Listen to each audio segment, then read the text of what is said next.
নমস্কার, আমি মুক্তি। আপনারা দেখছেন বাবু ব্লগ। আজকে আমি রান্না করতে চলেছি কাতলা মাছ দিয়ে, পেঁপে দিয়ে, আলু দিয়ে ঝোল। তাহলে আজকে রান্না করব পেঁপে আলু দিয়ে কাতলা মাছের ঝোল। তাই এর জন্য আমি এখানে 3 পিস কাতলা মাছ আগে থেকে নুন হলুদ মাখিয়ে রেখে দিয়েছি। পেঁপে কেটে নিয়েছি, একটু লম্বা লম্বা করে পেঁপে কেটে নিয়েছি, আলু কেটে নিয়েছি, একটা ছোট সাইজের টমেটো কেটে নিয়েছি, আদা রেখেছি আর কাঁচা লঙ্কা রেখেছি ফোড়নে দেবো বলে। চলুন তাহলে তরকারিটা শুরু করা যাক। আমি এখানে কড়াইও বসিয়ে নিয়েছি, গ্যাসটা অন করে দিই। কড়াইটা গরম হোক। কড়াইটা গরম হয়ে গেছে, এবার আমি প্রয়োজন মতন এতে তেল দিয়ে দেব মাছটা ভাজার জন্য। তেলটা দিয়ে দিয়েছি, তেলটা গরম হয়ে গেছে। এবার আমি গ্যাসের আঁচটা লো করে দিয়ে মাছগুলোকে তেলের মধ্যে ছেড়ে দেব ভাজা হওয়ার জন্য। চলুন মাছগুলোকে একে একে ছেড়ে দিই।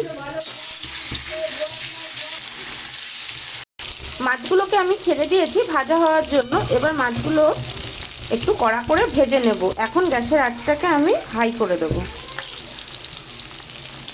মাছগুলোকে আমি কড়া করে ভেজে নিয়েছি। এবার আমি মাছগুলোকে একে একে তুলে নেব। মাছগুলোকে আমি তুলে নিয়েছি। এবার আমি ওই মাছ ভাজার তেলের মধ্যে একটু কালো জিরে আর একটু সাদা জিরে ফোড়নে দিয়ে দেব। এবার আমি তেলের মধ্যে আলু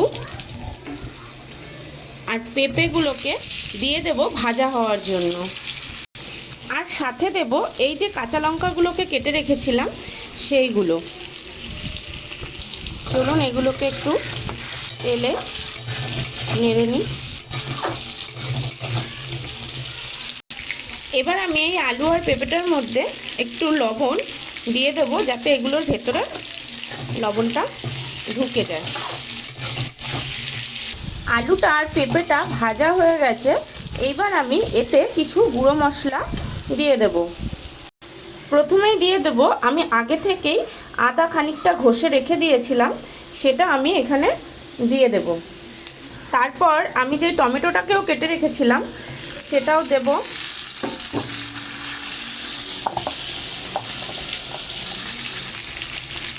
এবার এতে প্রয়োজন মতন হলুদ দিয়ে দিচ্ছি, আর দেব ধনের গুঁড়ো, সেটাও প্রয়োজন মতন দিয়ে দিচ্ছি।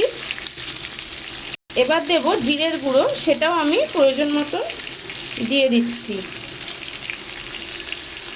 আর একটু কালারের জন্য দেব লাল লঙ্কার গুঁড়ো।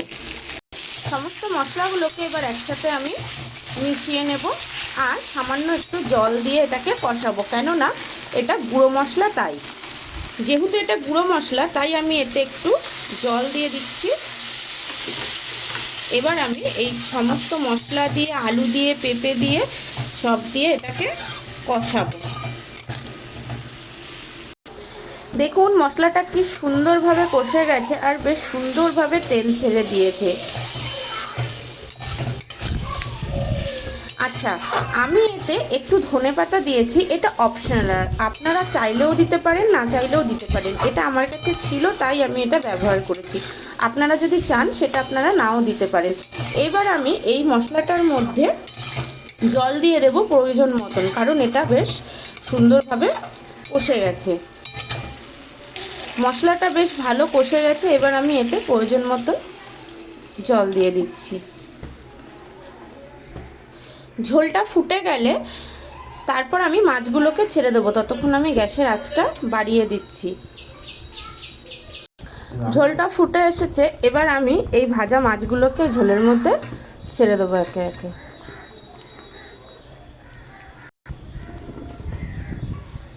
মাছগুলোকে ঝোলের মধ্যে ছেড়ে দিয়েছি।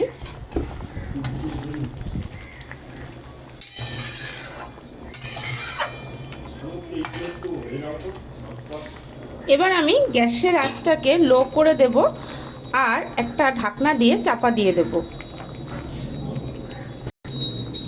যাতে আলু আর পেঁপেটা ভালো মতন সেদ্ধ হয়ে যায়। এটা 1-1.5 মিনিটের জন্য চাপা দিয়ে দিলাম।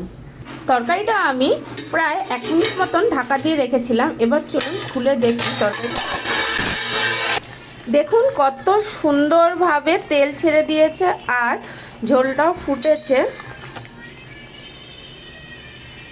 আলুগুলোও কত সুন্দরভাবে গলে গেছে। এবার এটা পুরোপুরি তৈরি হয়ে গেছে।